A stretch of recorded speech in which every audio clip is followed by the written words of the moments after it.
जो छोटे छोटे गुनाह हैं, अगर उनको तवज्जो नहीं दोगे, सुस्ती दिखाओगे, तो वो बड़े गुनाह बन जाते हैं, बज़ाहिर जो छोटे लगने वाले गुनाह हैं।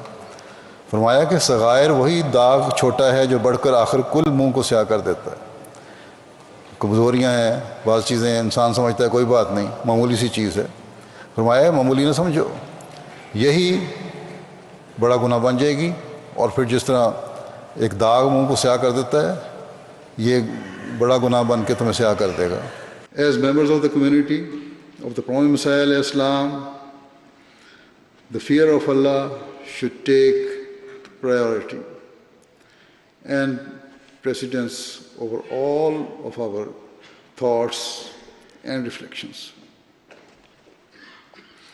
Our views, opinions, and beliefs should all be rooted in the fear of Allah, the Almighty.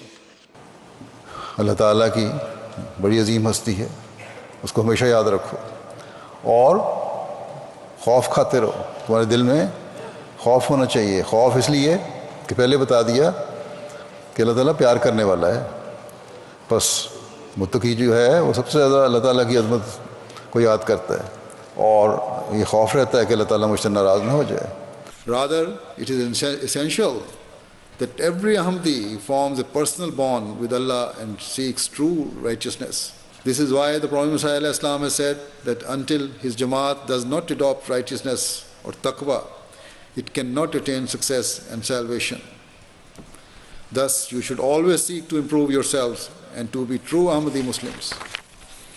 Every single one of your youths should seek to protect his or her faith and to always maintain a direct connection with Allah the Almighty. जो दिल नापाक है, खा कौल कितना ही पाक हो, वो दिल खुदा की निगाह में कीमत नहीं पाता।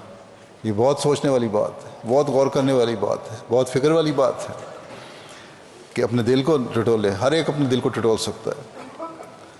अगर दिल नापाक है तो बातें जितनी मर्जी अच्छी हम कर रहे हों, खुदा की निगाह में उसकी कोई हैसियत नहीं। बस हर एक अपने अंदर गौर करे कि इसका अंदरूना कैसा है और इसकी बातनी हालत कैसी है। अगर हमारी जमात भी खुदा न खास्ता ऐसी है कि इसकी ज़ुबान पर कुछ है और दिल में कुछ है, तो फिर ख़ात्मा बिल खैर ना होगा।